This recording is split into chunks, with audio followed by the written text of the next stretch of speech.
Trauma touches on everything from concussion and head injuries to performance art, from sutures, stitches and scars to psychological disorders. It seems dark, it seems tortuous in nature, but actually what trauma is really about is it's about resilience. During traumatic times like our world is currently going through, exhibitions like trauma help us all process what's happening in the world around us, but through a medium that allows us to think about it in a broader context. We are being traumatized continuously, and our response cannot just be passive. We have to engage with it actively. We have to consider it, whether medically, scientifically, socially, personally. This is something that's important to all of us. I found almost every single exhibition interesting to look at, and the atmosphere is really charged. How people just learn to cope with it, whether that's through knitting or just gradually coming to terms with the fact that they've lost their arm or their legs.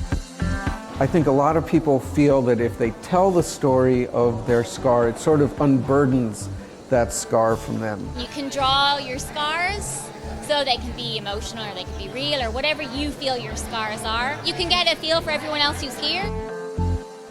I'm just encouraging people to do self-portraits here in relation to these self-portraits dealing with Alzheimer's.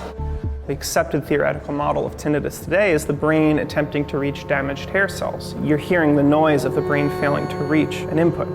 But this isn't a sound, this is a hallucination. I'd like to compose a situation where tinnitus makes the music more interesting. There's something very important about acknowledging trauma, allowing ourselves to feel it. And in this environment, you can feel it in a very safe way. We took it to Davos to have politicians and key decision makers kind of go through this experience to see what the Syrian people were going through in the Syrian civil war. It really hits you hard. You feel like you're actually there. It immerses you completely so that you can empathize with the victims of whatever is happening as traumatic events in Syria. It's intense, isn't it? It's very relevant, I think, in our world right now. I come from Israel, so it's all over the public space. As a neuroscientist, what I'd love the visitor to get is the idea that actually we've started to make good inroads into understanding how it is that stress, anxiety, traumatic events are actually written into the brain.